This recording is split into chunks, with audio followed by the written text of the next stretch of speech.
Welcome to the Big and Small Podcast, coming to you from Plymouth, Massachusetts. Just a couple of guys drinking some beers, having some chow, and talking all things sports. Okay, March 1st. Holy cow. I can't believe we've been doing this for like almost a month now, and it's been fun. We're having a good time. I think we're slowly getting better. At least that's what people tell me. I don't know if it's just because they want me to stop asking to listen to it, but any event, it's been a good week.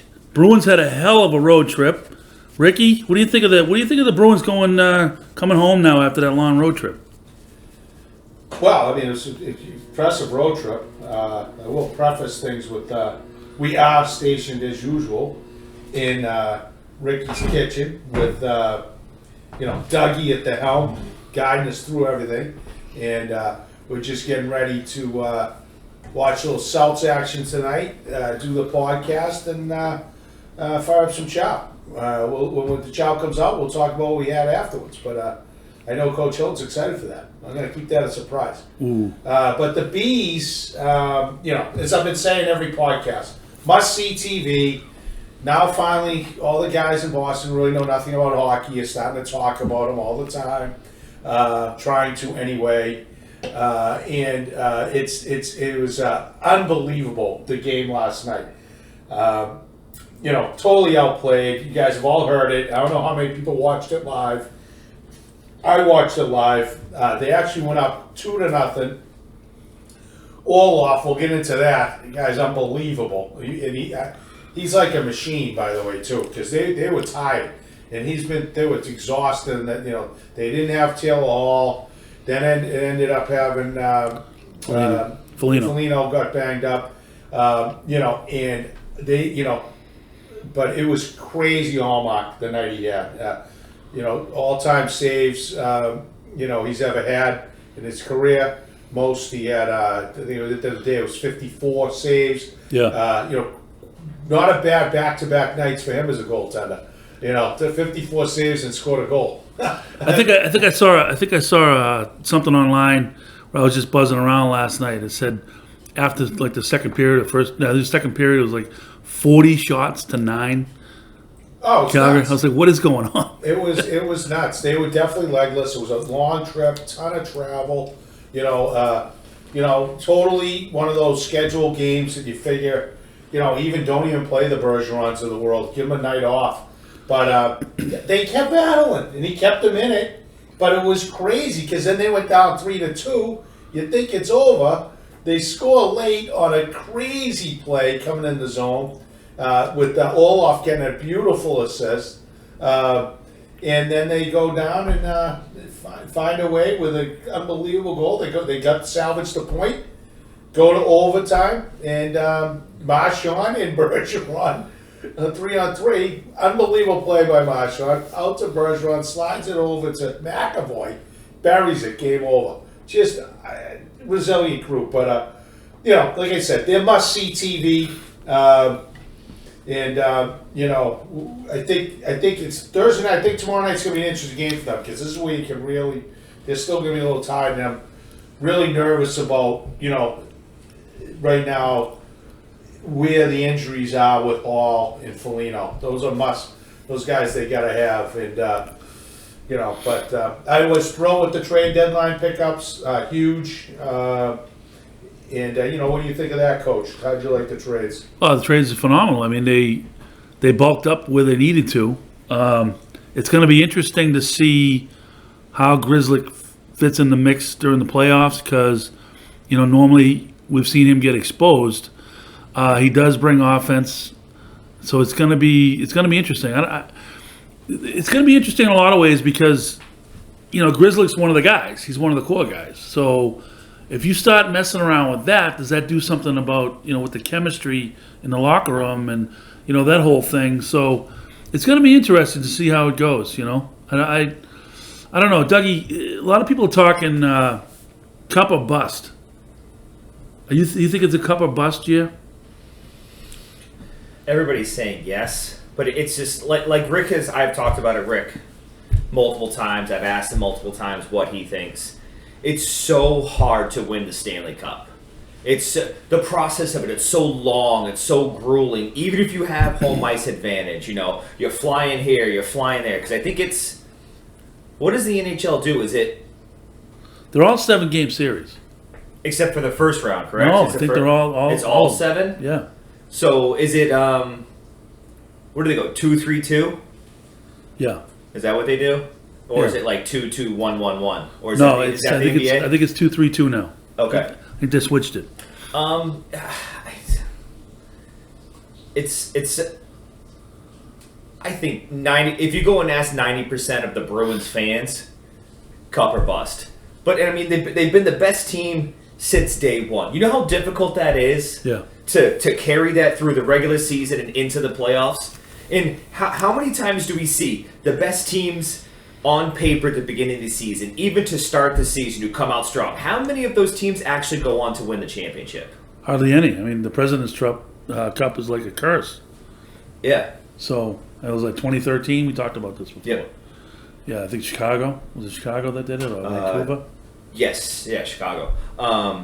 But Rick, a question I actually have for you. You talked about, Bergeron and kind of your key core guys playing on the second night of a back-to-back. How much of that do you think is a quasi coach's decision versus Bergeron saying, "No, I want to play. I'm going to be on the ice." Oh, I don't think anything's told to Bergeron. I'll leave it at that. And I don't bash out either. The coach might. Hey, ask the former coach. Ask the former coach who's running the team. That was pretty obvious. So I wouldn't get into the Grizzly thing. I think it's a great story. His dad, he's a very skilled player. He's a serviceable NHL defenseman, but he's a liability. If you really watch the tape and look at, I know he gets away with McAvoy. They're out there quite a bit with the Bergeron line, which helps, but he's and I'm not a big guy, and I'm not about that, but it's for a defenseman in the NHL grind, he's just not physical enough. And I think, but the luxury is unless they can move him in an upgrade with someone else, draft picks or whatever, for an upgrade, another late deal, like an Olaf, or like they did last year with Lindholm, and get these just outrageously good. I mean, Olaf can play both sides Yeah. by accident. I know he did it the first game. He came in on the opposite side. NHL, he is a rushing tank. I mean, he's came off that trip. You should have saw him last night. It was crazy. Lindholm, too. The guy's never tired. Never seen anything like it. They Yeah. do it all. Both sides. If you can do a deal like that's fine. I worry the Bruins, what's happened to them in their continuous playoff runs is they've gotten a little bit, after they won it, they've always given us, for the most part, a good run. But there's always an injury, or you hear about it later, or they lose Carlo, or somebody goes down. And, it's all about the depth. So I don't think they want to it's not about burying Grizzly, because you're going to need 7 guys to make the run. Yep. And there's no one else in the organization I'd play over Grizzly. But if you can go get another guy that's in that higher end top 4 type D guy, which isn't easy to find, I would explore that. I do also worry about on the offensive side that if there's anything, I talked about this earlier, if there's any worries with Taylor and Foligno's had an unbelievable year. I mean, he's had on every aspect of the game, and he's physical and he's tough. Hathaway is a huge addition on that.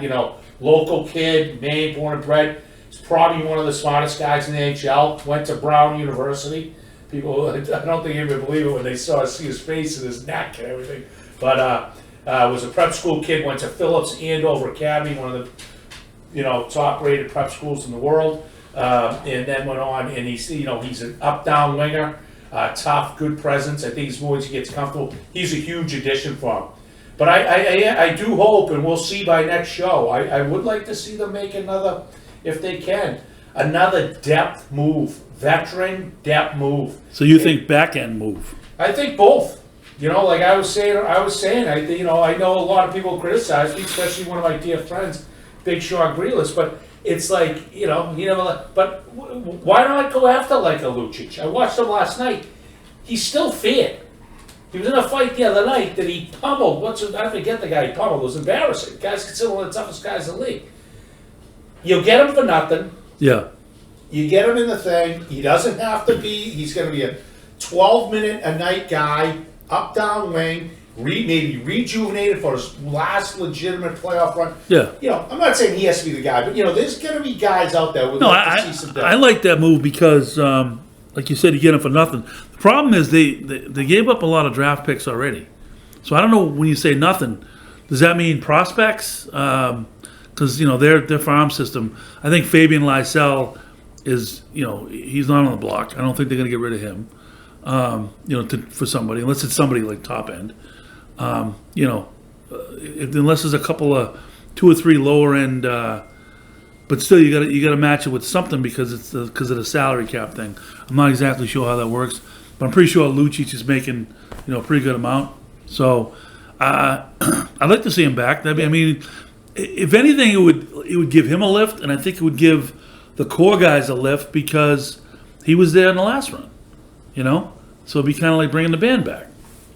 Well, I just think the toughness of the NHL playoffs is what it's come down to. Right. And you go back to that St. Louis series, they were way better. And then they just ended up getting out physical, and they didn't deliver the goods. And I just think the more guys that they can have with the skill guys they have, take the pressure off those skill guys and let them do their thing and have it. And, again, like you say, what it would cost you with Calgary. But I'm just using that as an example. I'm not saying he's a guy. But I think if they can get another physical, I'd like to see them if they add another physical depth defenseman and another physical depth forward. Because they're not going to be able to get a high end either. I don't think right now. Well, there's a guy in Detroit. He's had a bad year because he's been injured. I forget his name. He was on my fantasy team last year. Not Domi, but. DeBrincat? He's not with Detroit. I think so. He was with Chicago before, but he's a good player. Yeah, it might have been him, but he's had a bad year, and he might be on the block. But he'd be like a top 6 if he's healthy. Yeah, well, especially if Hall is significantly hurt, he'd be a top 6 guy you want to go get. But I don't think, my hope, the impact, because we're going to wrap up this segment, because it's going to be interesting the next couple of days, and, obviously the bees are the bees. But I would get back to Doug's point about, and Coach was saying in regards to season or bust. I hate that conversation, okay? We've been so spoiled around here. I said, give me a run. This team has been an absolute pleasure to watch. Will it be disappointing they get bounced in the first round? Of course. Oh, yeah. That's sports. That'd be a But the bottom line is that would be disappointing. And that would be surprising. But if they give a solid run and I get the entertainment value of that, I get Jimmy Wiley and the crew over to get the grill going, the TV outside in the spring, we get a good run. We're all over that. That's fun for people. And everybody gets greedy. Real good time watching the Patriots the last couple of years. Right? We all get greedy. And everybody said, oh, so sad, depressing. What happened to the Super Bowl? Why did they play so-and-so? What happened? That was crazy. What a run! What a run. How many people went through generations of never seeing that run and all that? The whole thing is a run. Watch a mediocre Red Sox team. How'd you enjoy last summer? That was fun. Yeah. You couldn't even stomach watching the damn game, and it's a sport that I love. And you want these teams on a run, just like the Celtics. We want them on a run. Let's enjoy it. If you don't get it all, you don't. But it's all about the run and the consistency of organizations that make the run year after year. And those, to me, is what I find the entertainment value of sports, because it's truly entertaining. So let me just ask you a quick question. 90 seconds. Olmark MVP of the league over McDavid. No, because he doesn't play every game, and as Rick pointed out last time, he only plays maybe 60% of the games. So you can't give him that. I can't give him that. It's like it's almost like a DH being the MVP. I mean, it's the playing time's not there. McDavid's there every night. I would say that the Allmark thing is intriguing. It's a great conversation, Dougie. I think McDavid's a layup, but the fact is, where they are, compared to them. But I would also say the thing about the team, they still win with him not in net. Right. Now, last night was an outrageous MVP performance, but they've still won a lot of hockey games with Swayman in net, a ton of hockey games. Mm-hmm. So that means the team's a great team. They're bolstered by this phenomenal goaltending duo. They have 8 losses. That's like going back to the Edmonton in regulation. Yeah. No, it's like going back in the day. It's insane. So if you go back in the day, no one's ever seen anything like this. No. And so if you go back in the day to, use the Edmonton Oilers, with Gretzky era and those guys, they were outrageous. Who were the goalies? Grant Fuhr and Andy Moog. But the point is, both of them were like, they were no Bernie Perrant. No. Don't get me wrong. They were accoladed like these great goalies. Moog actually became a Bruin, if you remember. He did. But I'm like, with who? Who was the duo? Who was the duo? I mean, what are we talking Who was the duo when Moog was with the Bruins? Is it Moog and Lemlin? Reggie Lemlin. Reggie was pretty tough. He had a pretty good run. We could do this all night. You know what I think I would have liked the past week and a half, to be a fly on the wall in Don Sweeney's office and just hear the phone calls that he's getting for the goalies. Yeah, goalies. Like, how many people do you think have called for, like, obviously Allmark, but, Swayman? Hey. Swayman makes $900,000. Hey, what do you want for Swayman? You know what I mean? You get a lot of people for Swayman right now. Yeah, and he's $900,000. Yeah. They're not going to do anything with that duo. No, you can't. No, not in the position that they're in. I heard people talking about it. It's like, get the piece that you need, trade Swayman. It's like, are you out of your mind? You're one injury away from, losing your goaltender for the playoffs. You got to have that backup guy. Have a guy like Swayman is a blessing. No question about it. That was just a little tidbit from the great Fitz, who's been relatively quiet tonight. But the great Fitz saw something, and wouldn't be a podcast without Fitz. No, right. We have to have the Fitz of the podcast, or I won't be comfortable. And I gotta have, he might have saw a coyote running by, so we'll see. But I think we're gonna move on to the next segment. So, guys, we've had about a week thus far with some baseball going on, some spring training. Obviously, big year for the league. A lot of new rule changes, different stuff. Changes. Bases, stuff like that. Like to get you guys' take on it. What do you like? What do you dislike so far? Kind of seeing it in action versus just words on a sheet. Yeah. So I was looking at the rules. Wasn't really interested. I'm normally not that interested in spring training baseball, but I stumbled into it. I mean, I heard about the pitch clock and how people were like mesmerized by the numbers going down, and people are actually watching the game getting stressed out because the numbers were getting down near 0. So I was like, what's all the fuss about? So I put a Red Sox game on the other day. I think it's fat. I love the pitch clock because it keeps the flow of the game really moving. I think it helps the pitches because it's like the old days. If you ever watched an old baseball game, the guy gets the ball, he gets on the rubber, he throws it. Gets the ball back when the catcher, gets back on the rubber. There's another pitch. It keeps everybody involved. It's quick moving. Guys put the ball in play. It's just a great rule. Another rule I like is the no shift because everything's about power now. These guys are trying to elevate the ball and the launch angle and all that stuff. So when they moved people in the shift, they were kind of ignoring it because the idea was I'm going to hit it over. But that doesn't happen all the time, and it ended up being like, you hit a rocket in the right field in one hop that would normally be a base hit, and the guy's throwing you out at first. So I like the fact that we're moving away from the shift and we're getting back to real baseball. What do you think, Coach? Coach is an authority. He coached baseball for 1,000 years. I mean, I'm coach in Plymouth, but Coach Ricky is coached like real people. So he obviously has an expert opinion on this. Well, I like the idea. I think personally, I think it's a shame, to your point, how baseball was played and how I coached myself, how I coached, and I was taught in college. You can go back to my, kind of younger mentors, and then my, my college coach, Baseball, everybody, the problem with baseball over the years, if people don't do it right, is everybody thinks it's too slow. And it drives me crazy. Practice structures are too slow. Kids at Little League are sitting out there, it's April, it's freezing. Guys throwing grenades as a coach to the plate. No one can hit it, everybody's gonna hit. Kids are out there freezing their ass off in the outfit. That's no fun. No. And that's when soccer, frankly, blew up in this country because everybody could play. You didn't fail. No one struck out, and you ran around and kicked the soccer ball. It was good, you know. And it's a sport that obviously worldwide and has obviously flourished unbelievably in the United States, which is great, and it's a great sport. But it really blew up in regions like this. When I was younger, there was like barely any soccer. Just like Matter of fact, we had some choice words for soccer players back in the day. There was definitely no lacrosse. With the silk shorts and everything, we had some. There was no lacrosse when I grew up. There was some perceptions. But not to get off topic with it, but the baseball, in my opinion, to be run right, practice has got to be quick, efficient, do your thing. That's my one suggestion I say to any youth coach, any high school coach, and get kids moving.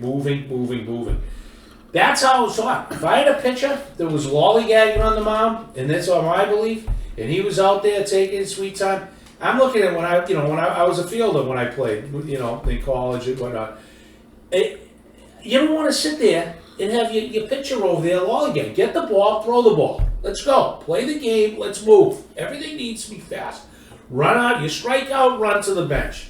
That's how it goes. Run the bases hard.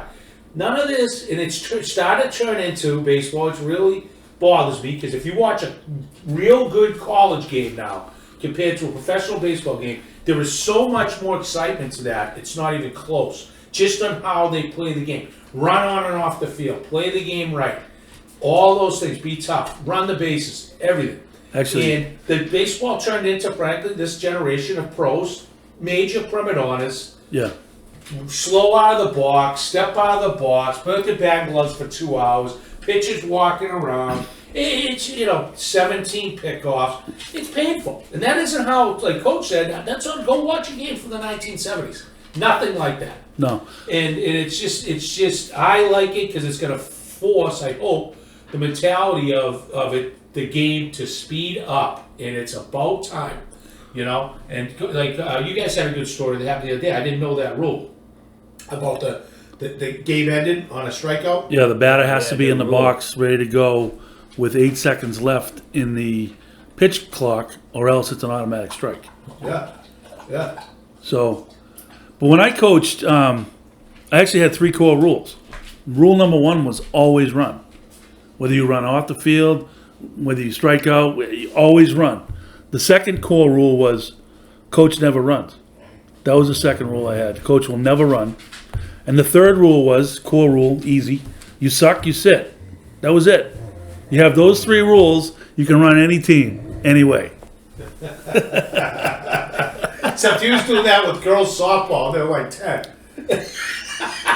Hey, I got everybody in line. The girls will know what they were doing. The parents, I set the expectation. Listen, if your daughter's sitting, well, I'll go to rule number 3. All right? So that's just the way it was. How are you feeling about it, Doug? You like it? I'm still undecided. I'm waiting to see later in the season if this pitch clock, batter clock ends up deciding a crucial game. Then what happens? Then what do you hear about? Wild card game, getting to the playoffs. Now all of a sudden, oh my God, the pitch clock is at it's at 9. I got to get in the box. Boom, call, game over. Then what happens? I think it's going to find its own, level. Mm-hmm. I think the players are going to get used to it. Once they get used to it, it's going to flow better. It's like anything that's brand new. So let me ask you this, right? I actually asked this to my buddy the other day. He said it was a good question. You made first, second, third bigger. Why not make home plate bigger? Expand the strike zone. Force the hitters to swing the bat as well. I like that. I like that idea. I mean, it depends, when a guy's throwing a ball 98 miles an hour and you put it on the outside corner and now you're giving him, 3 or 4 more inches, I mean, I don't care what you got in your hand, you're not going to be able to hit it. I think it's a tough enough sport to hit anyway. If I were to do anything to strike zone, I'd go back to what the strike zone is, and it's not called Right. what it is. You know, a high fastball is not a strike, and if you put a high fastball back in a pitcher's arsenal, the guys have to really attack. You know, it changes everything in how you do it. I think. Call that a the fence high fastball where I'm from. Yeah, I mean, but I think that exactly, you're right. But I think the bases, part of the base piece was maybe to encourage a little more stealing and whatnot. But I think a lot of that also had to do with maybe some safety issues. Yeah. You know, you're coming across the bag, you know, you don't have to worry about those phantom tags as much. You know, first base, you don't worry about as many collisions. I don't know what the thought. I wasn't a fan of that rule. I don't think it's remotely necessary. But I think if you really expand the strike zone too much east-west You're not gonna be able to. and not raise it, and have, you know, I think it's going to have an adverse effect. I would say the shift thing. Coach, I totally get it. I know why people did it. I don't get it. I don't understand it. It drives me crazy in baseball. Everybody wants home runs, you know, but hey, you know, a lot of teams score a lot of runs who get guys on base. Everybody talks about, you know, walks and this, and I just don't understand why guys can't. They give me the whole left side, and I can't shoot it over there because I'm worried about my stats if I drive the ball, because home runs are what's going to pay me. Well, hey, it is what it is. But what are they going to say? Like, let's say it's a ninth inning. You've got runner and score. You know, you've got one out, runner in scoring position. You know, bases loaded. You know, you might want to bring that third outfielder in. Great strategy. Have 5 infielders. Is that illegal now? No. It is. I would think it's ridiculous. No, the shift. So you have to have 2 infielders on either side of second base. Right. Infielders, both of their feet must be on the dirt at the pitch release. Right. And then the bases are actually they went big. They went from 15 inches wide to 18 inches wide. Yeah. I didn't realize it was that. And that gives the base stealer a big advantage. I mean, But how if many it bang bang plays are there out there on steals? Yeah, I agree. Those guys are safe now. Yeah, I agree. But if you bring an outfielder into the infield, isn't that a shift? Well, as long as you follow those rules about having the infield, because what they used to do before is they'd only have first baseman and they didn't have 2 guys on one side of the bat on each side of the you'd have second three, base. 3 guys on one side. No, I one know guy. they did, but I'm saying in situations it doesn't happen often. A good strategy in certain situations are the sac fly. The sac fly is irrelevant. You can't you know if they get a sac fly, you lose. Right. So it doesn't matter if 3 outfielders. What you're trying to do is beat the ball, getting through the infield, and hold the guy there. I'm just curious. We have to look that up. No, because as long as you have 2 guys on each side of at least 2 guys on each side of second base, you're good. Yeah, it just says 2 infielders. Yeah. Let's do some more. We'll do a little research on that one and see if you can be it. Because if you'd ask me, if it's an illegal shift, then bring an outfielder into the infield makes an illegal shift. Because if you're worried, you know, but I don't, you know, we'll have to look at that. Yeah. Hey, so something I wanted to bring up that you're not going to hear on the radio around here for sure, but the Alabama Crimson Tide basketball team is arguably one of the best teams in the country. With March Madness coming up right now, people have probably heard about it, but there's a bit of a story there where their best player, his last name is Miller. I forget his first name, but it's Miller. He's one of the best players in the country. He's going to be a lottery pick for sure. He's involved in a scandal where this former player Darius Miles earlier in the year, what's that? Brandon Miller. Brandon. And Yeah. He's only a freshman. He's a freshman, but he's one of the best players in the country. He's going to be 6'9", 200 pounds. He's a rock star, but he was driving former player Darius Miles to a nightclub to go out. When that happened, Darius Miles left his gun in the car, unbeknownst to Miller. Didn't know there was even a gun in the car. Later on that evening, Miles and a friend of his got into a kind of an altercation, and all he did was text Miller and say, "Hey, I left my gun in your car. Bring me my gun. I want to get my gun back." So Miller was on his way to pick him up anyway. Went to the scene.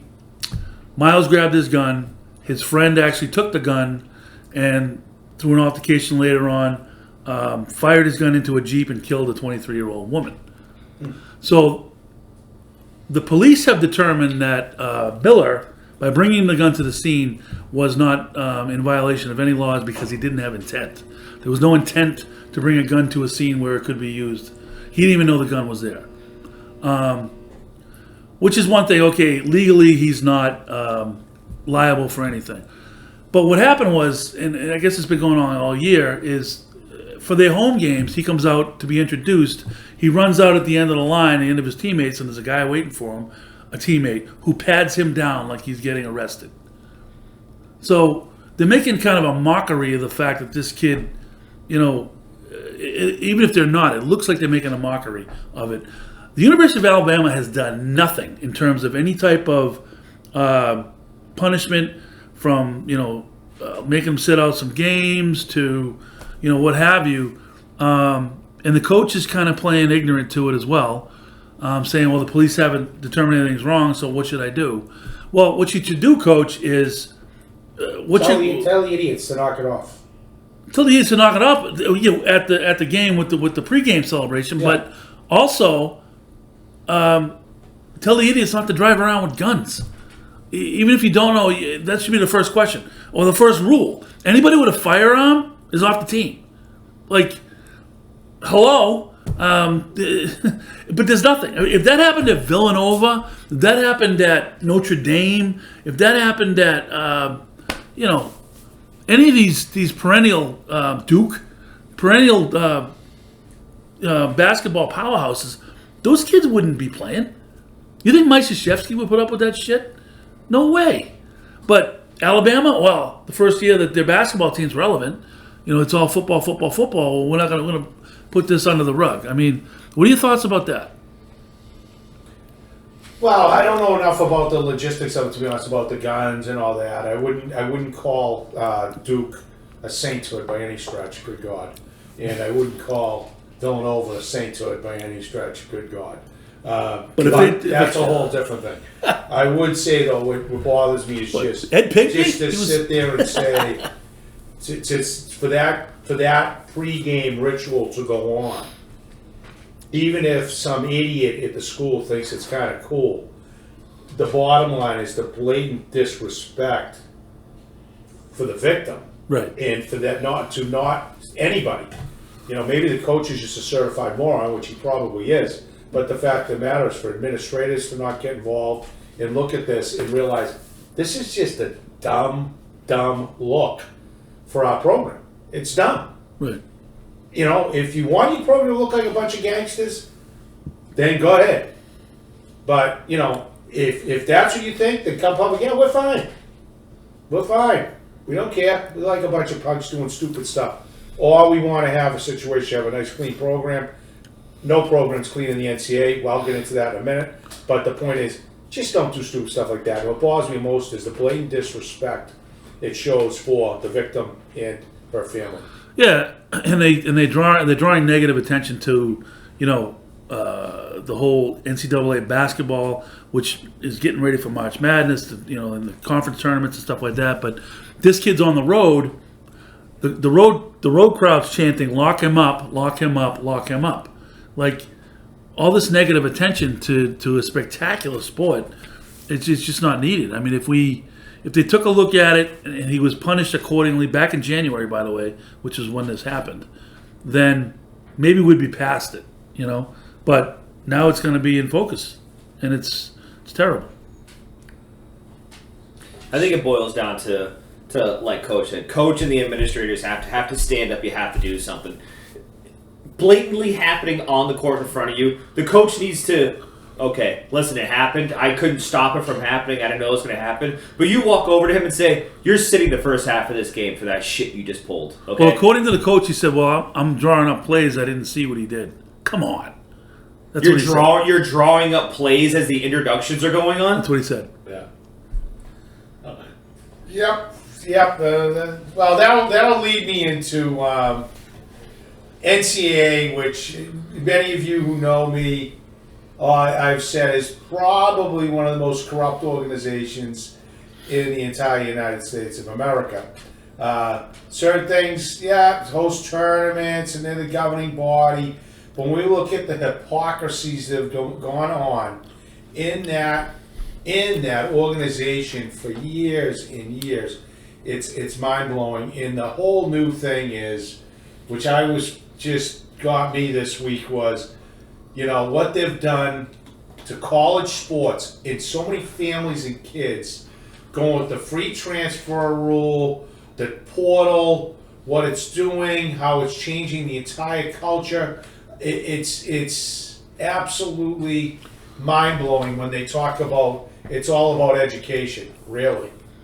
Come on, stop embarrassing yourself, sir. You are. Then we go into, let's have the NLIs, where those who don't know, name, image, and likeness, where the college athlete can make money. I have never once in my time ever said a college athlete should not get paid in some regard.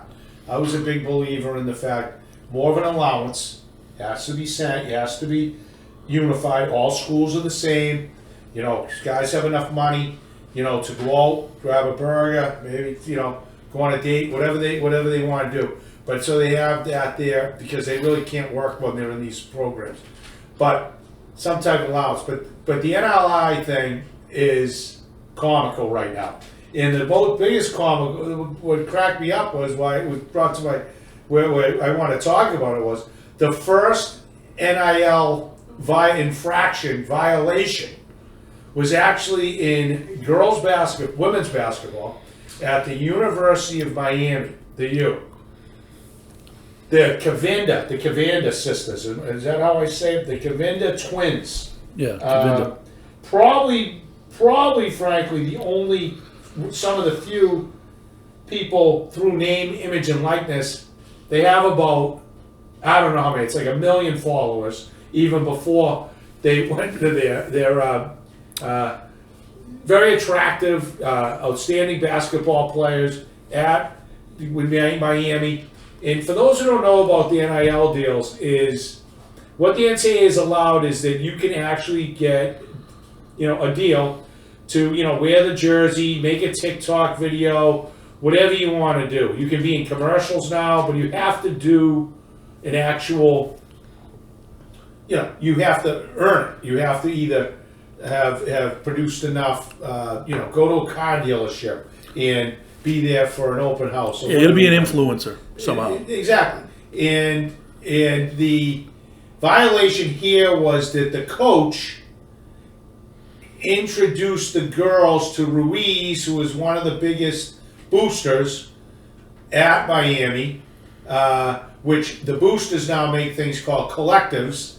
The collectives, in turn, are basically just shelling out money left and right when the coach points to them with, what guy they want and go from there. She actually set up a meeting, how I understand it, with the booster, Ruiz, and that was the violation they came up with because the girls had dinner at Ruiz's house. Right. I mean, really. Can we please understand how absolutely pathetically written, how pathetically designed this NLI thing is by the NCAA, who talks about education and all that. Come on, stop being hypocritical. Figure it out. Get your boots on the ground. Work a little harder and know what you're doing for violations. Because trust me, I've already heard so many stories about how corrupt this complete thing is going on. And actually what it's done is given boosters a free license. And you know what that's going to mean? It's going to give the power programs just be more powerful. And we, Coach, your thoughts, Dougie, also about the power conferences. Yeah, what do we have? Oklahoma and Texas moving to the SEC. So with the name, image, and likeness, and those teams moving to the SEC, you're going to have one conference in the country.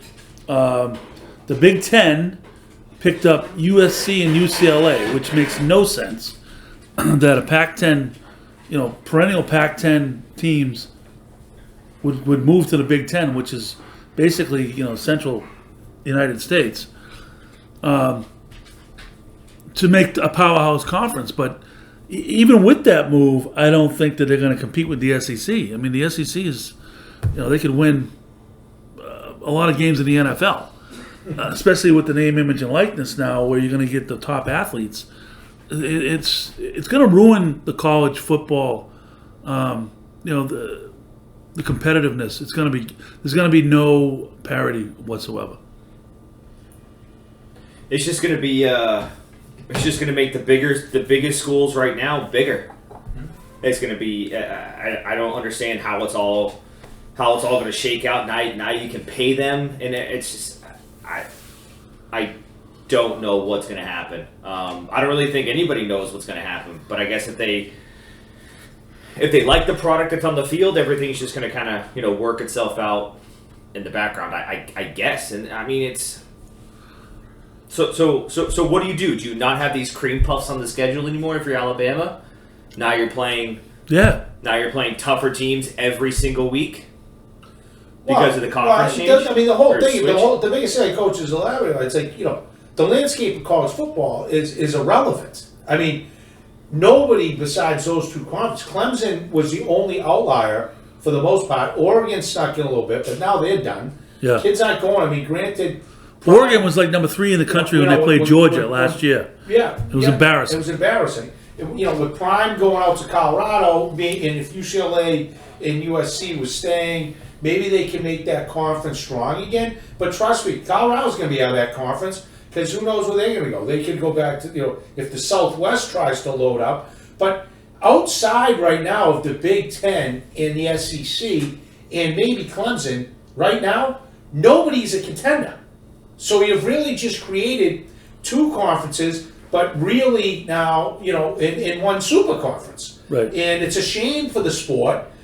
You'll see Clemson, it's the shine's going to wear off because the recruits are going to the best programs who have the most pros they're developing in the best schedule with the best TV deals and the largest now collective groups of all time. So basically, a license to buy players has now been given by the NCAA. They can argue whatever they want. It's simply that true. And the fact of the matter, they've got all the best players. And if you're a stud, that's where you want to be. Simple as that. And it's awesome to watch, but they should just, keep that major Division I, call it the Super Divisions, and then have everybody else play. But it's crazy because you're going to see even more. Trust me. And the crazier part too, Dougie, Texas A&M, Oklahoma and Texas paid $100 million. Yeah. To the Southwest Conference to get out to be able to leave even a year earlier. $100 million. Yeah, it's nuts. I mean, come on. There is one saving grace, though, Dougie.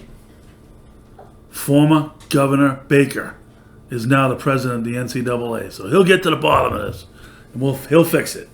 I think you're going to see it. I think that's why I saw this first crackdown, but it's something to keep an eye on because it's an unlevel playing field across the board, which is a shame. Because you always found the old days, Big East might produce a team. Back when Miami was in the Big East, Penn State, they could come in. You get a Pac-10. Pittsburgh. Always different teams would be available. Good. The SEC back in the day wasn't even that great a conference, frankly. But it was solid. They had their ups and downs. But it was a truly national brand, college football, that you could see a national champion come out of all different conferences, independents, you name it. And now, forget about it. It's like, don't even bother. Yeah, one of 4 schools are going to win it. Yeah. Right. All right, so quick fun segment here that I like. We like to do last week we did the movie thing. This week, my topic I want to talk about is top 3 college football players favorite. For all 3 of us here. Ricky, Top 3 or just... what? So each of us a top 3 or just... Yeah, like the movies. We did 3. Yeah, we'll do a round table. We'll go each pick one. Okay. 3 times, yeah. All right. Okay. Want me to go first? Yeah, go ahead. So my favorite college football player ever was Herschel Walker. Herschel Walker at Georgia was something to behold. He was just so dominant, and from freshman year to senior year, he was incredible. That was back then. They played 4 years before they went to the pros. So Herschel Walker was my favorite. Go, Rick. Great choice, great choice. I mean, Herschel Walker, people realize because this nowadays, you're used to Georgia being a big powerhouse. They weren't back then. No. And Who was the quarterback? ooh, I don't know. Buck Bellew. All the whole time. I don't know. I just remember him being with You just Herschel. remember Buck Bellew? I do. Oh God, there's so many. I mean, how do you even pick? But you remember growing up as a kid. Saturday come, you're watching college football. It was Herschel's bam in my mind, an impression. Yeah, no, it's an absolutely great pick. I would have to say because I'm going to stick with the running back theme, and the greatest athlete of all time, Bo Jackson. All right. And as we all know about Bo Jackson absolutely tore people up, and it's just such a sad thing how he got hurt. But he's also, I believe, the only guy to ever play in an NFL. He was an NFL All-Pro and a Major League Baseball All-Star Yeah. in the same year. And he was just an outrageous player. Phenomenal 30 for 32.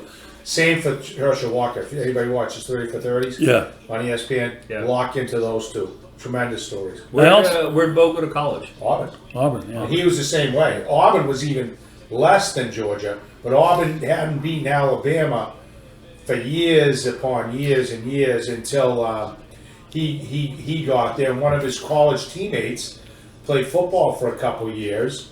It was a big tight end, but ended up being a Hall of Fame baseball player. Was actually Frank Thomas. Remember The Big Hurt. the big hurt? Biggest hurt. Who's in the ads with Dougie Flutie? Speaking of the top, that College. supplement ad that Dougie's in it with him. Obviously one of the greatest of all time. But those are unbelievable documentaries. So mine is this is going to be showing my nothing against you guys, my youth a little bit. You want to talk about must-see TV?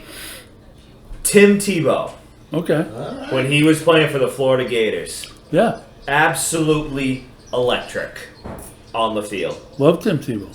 He was great. Great guy. I still love him. I still love his analytics that he does for College Game Day. Everything. It's funny. He's a guy that's just like you can't root against him because he's such a good guy. Like he comes back. He's trying to play baseball with the Mets, and he tried to be tight end down with Jacksonville, and people are like, "Oh my God, give it up!" But Tim Tebow, he's genuine. He's out there just trying to. He loves the games, so he wants to play. I love that. But in his prime, I mean, if you think, like, people talk about it all the time, you go back to that. You got Tebow at the helm. You got Aaron Hernandez at tight end. Gangsta. You know what I mean? Like that. You want to talk about a powerhouse team?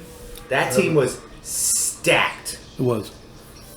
Well, and the thing is how he was used. I mean, Max, he is. It's a great pick. I mean, he's got to be arguably, overall productive, one of the top 10 of all time at that position. But the design was phenomenal for what he brought, his skill sets. Absolutely. And how they did it. The right pass, the right play calling, how he could run. And, it just shows what a different game, college football can be to the pro game because, he just had no chance for it to translate. But maybe McDaniels will decide to draft him again in the first round, as that was Josh McDaniels' first move after he left the Patriots was to go to Denver and go with Timmy Tebow in the first round. And obviously he got fired, came back to the Patriots, and now is blowing up Las Vegas. But anyway, Coach. So, I'm going to go old school again. I'm going to go on the other side of the ball this time, though. Yeah, University of Pittsburgh. Ooh, Hugh Green. Hugh Green. Ooh, you didn't even tell me I called him. Hugh Green. Could have won the Heisman. I think he was a runner-up. Second place in the Heisman voting. The guy was just an absolute machine. He was Lawrence Taylor before Lawrence Taylor in college football. He was just must-see TV. When Hugh Green was playing, you had to watch that game because that guy just dominated the defensive side of the ball. And my second favorite college player ever. Yeah, that's a good call. That's a good call. I like that call. They were spectacular. That's what Pittsburgh was, a powerhouse program, and that was like we were talking about earlier in the podcast when the Big East was a fun competitive, and they could send someone out of it. Well, they had to go do something well. They had Bicknell was coaching BC back then, right? Yeah, they had a lot of guys. They were good. Yeah. And the quarterback, I believe, was Dan Marino. Yeah, Dan Marino. Yeah, When he played. Definitely. Dan Marino, I think right in that era, they definitely crossed over, but I don't know. And Tony Dorsett Yep, played for Pittsburgh. he did.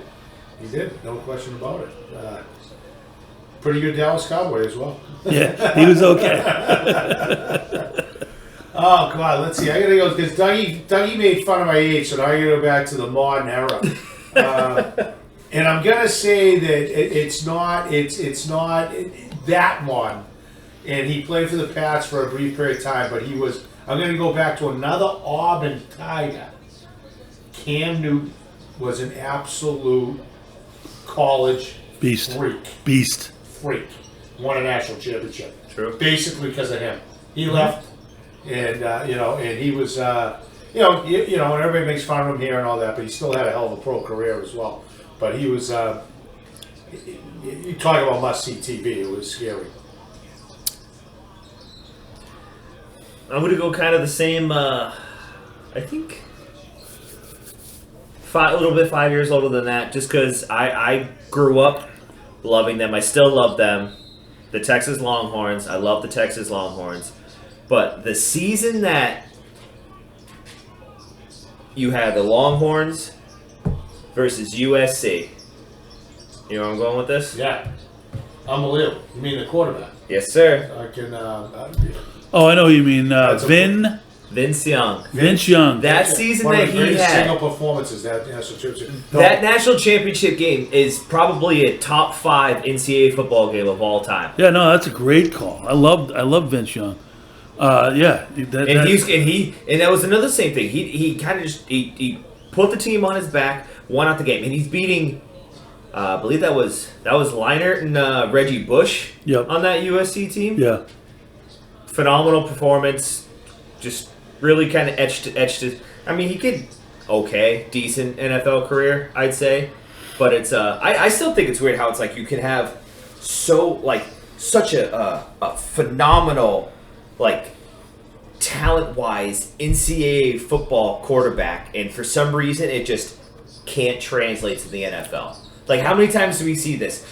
Oh, absolutely, number 1 pick, blah, blah, blah, all sorts of stuff. Gets to the NFL, stinks. Tim Tebow.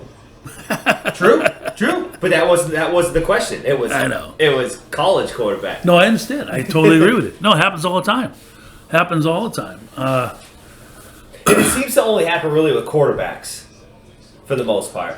Yeah, because the NFL is just so specialized when it comes to being a quarterback. I think collegiately you got more athletes, although the pros are leaning towards athletes now at the quarterback position. But in the college ranks, a good athlete at quarterback is usually pretty successful. So I'm going to go old school again. This one's kind of off the beaten path, but back in the day, it was definitely really well hyped. Sports Illustrated picked up on it. The stats were out of this world. Can you imagine who I'm going to say right now? Back in the mid '80s. No, not Doug Flutie. Doug Flutie is kind of like an easy one to say, but no, not Doug Flutie. No, I want to go. It's a local one, but it's D3. D3. Oh my God! From Holy Cross. No. What? No, we're going Plymouth State. Oh, Dudek. Joe Dudek. Wow, gutsy. He was like top 3 Heisman. I know. As a D3 guy. Yeah. I mean, it captured the area by storm when it was going on, and it was, back in the day I was like 17 or 18, and, I was playing football, and it was, he was like a local legend, you know what I mean? Nationally, though, they picked it up, where Joe Dudek was just phenomenal. Running back from Plymouth State. Put Plymouth State on the map. He did. I'm happy for him, but he's lucky he didn't play anywhere else. Yeah. No, but it was. Who was the kid who was a two-way player, though? He was a big name, too, for a while at Holy Cross. Because Holy Cross was Division I. They played BC there. Yeah, they did. What the hell was his name? Viewer, call us in or text me if you hear this. I gotta remember his name. Put it in there, Doug. You look it up while I make my selection. Greatest all-time Holy Cross football player. It's got to be. Oh God, I can't believe I don't remember it. I can't remember it at the top of my head. It's an outrage. Terrence is gonna kill me. All right, so guys, let's see. Next, a good pick. I found on defense. Wow, and everybody hates him, but I gotta say that I was a huge fan of the U. I love the U. I loved watching them play. I know they were a bunch of gangsters and changed the rule, but they were wild, and I loved it. And I'm gonna have to go. Ray Lewis was absolute outrageous college football player. Intimidated that defense. Ed Reed. Yeah, they were good. Hey, The Rock, bring him back. He played for that team. I know, of course. We talked about it earlier podcast. The Rock was there. Dwayne Johnson was there. Yes, he was. They won something. That's another 30 for 30 people. If you like sports and you haven't watched that, you don't like sports. All right, Dougie, wrap it up, kid. Gonna wrap it up with a guy I see every week during football season. He's on ESPN. He's on this show. Talking Head. Great guy. Like him. Charles Woodson out of Michigan. Oh, yeah. For you to be a defensive cornerback, and win the Heisman, Yeah. you got to be pretty goddamn good at your position. Absolutely. But it was a I'm just combination. going to chime in because I'm with you. Before I locked it, I didn't look it up. I had up Gordy Lockbaum. That's right, Gordy Lockbaum. Gordy Lockbaum from Holy Cross. That's right. Sorry, Doug. But he was on the same, kind of the same era as Dudek, wasn't he? Yeah, they're right in that same Yeah. thing. Yeah. And to my knowledge, Charles Woodson is still the only defensive player to win the Heisman. Yeah, but I think he did a lot of return work too, which obviously, punts and kickoffs that.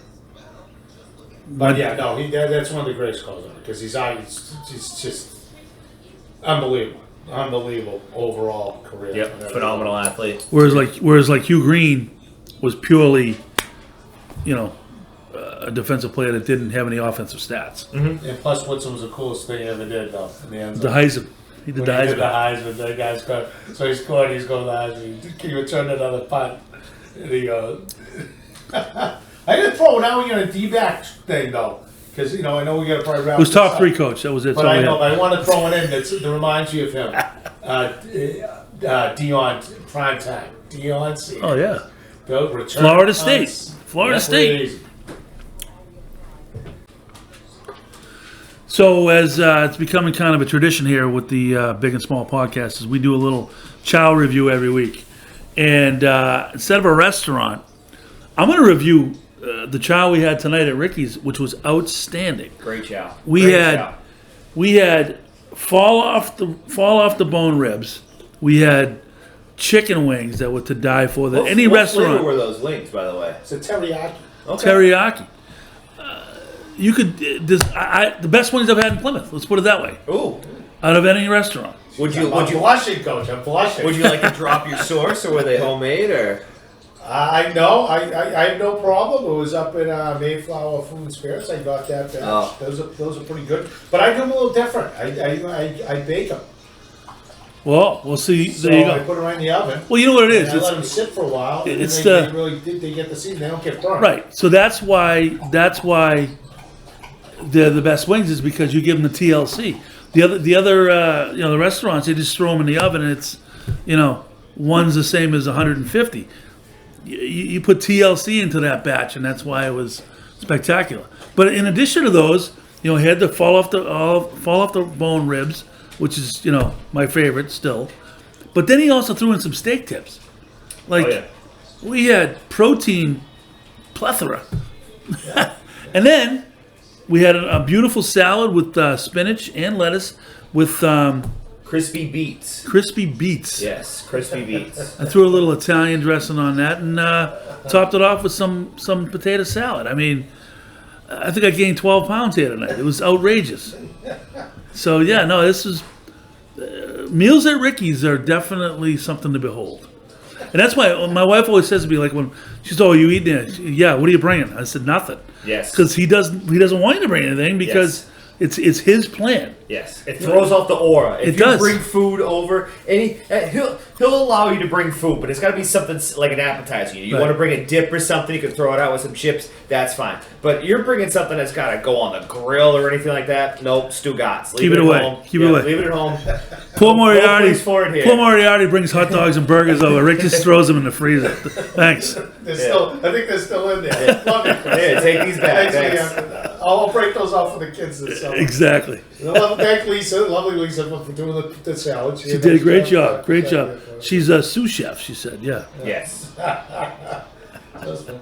But so Doug, you're checking your. Yeah, so next week I'll have a full food review of a restaurant downtown Plymouth I've never been to before. I've heard good things. To be honest with you, I don't even know where it is. I know it's downtown. I'm not 100% sure where. It's just beyond the Galway. Oh, well. Good post-game. Be a shame if you stumble into the Galway, It's close to the train next to St. Peter's, pretty much. Oh, okay, beautiful. So Saturday, shout out to my wife April, who's going to be having a birthday tomorrow. I will not say the number. Happy B-Day, April. Happy birthday, Yeah, April. happy birthday. Yeah, we're going to the Artisan Pig downtown Plymouth. Heard a lot of good things. Coach said that the pizzas he heard were good. So we'll interested to see what's kind of going on. Going there for a 1:30 my lunch, which would be a 1:30 breakfast for Rick. On a Saturday. if you're lucky. Yeah, exactly. Early day for Rick. Well, we're gonna be in the same boat, Dougie, because we're gonna have a little we'll revisit the Artisan Pig next week quickly, and I'm doing a similar thing. We're going to a good friend of mine's has bought the restaurant many people might know, Lucioso's. Used to be the old Jenny Gristmill in Plymouth, and the Gristmill was a Lucioso's. I liked it. Good joint, good koozie bar, but it's being redone. They're doing quite a bit different with it. A lot of upgrades, and the grand opening is for Gillis's Family Tavern is tomorrow night. It should be a fun Tomorrow night. or Friday? I'm sorry, Friday night. Okay. Tomorrow I'm actually grabbing some chow with Coach Nolan and watching the Bruins action, so I'm looking forward to that. But we're going to have, so it's going to be fun. He's got some fun stuff coming in. He's got the Boston Bagpipe Brigade, I think that's how you say it, coming in from Boston. He's putting them up at the Carver Hotel, and they're going to crank it up outside. So it should be should be an interesting evening, to say the least. Yeah, my daughter's coming back from college to go because one of her good friends from colleges is the owner's new son, and so they got a pretty good crew going. So I'm looking forward to it. You can let me know how that goes. I'm not a real big grand opening guy. As being big doesn't do well with crowds. A lot of crowds. I need room. I know. I'll look out for you. I'll text you if we get the right situation. All right. Send the bad signal up. All right, gentlemen. Another week down. Another great show. Any last thoughts, Rick? No, have a great weekend, everybody. Have fun. Well, let's keep an eye on that deadline, and see if the Bees make another move or not. And I'm looking forward. Thank you for listening to the Big and Small Podcast. Tune in to our weekly episodes dropping on YouTube.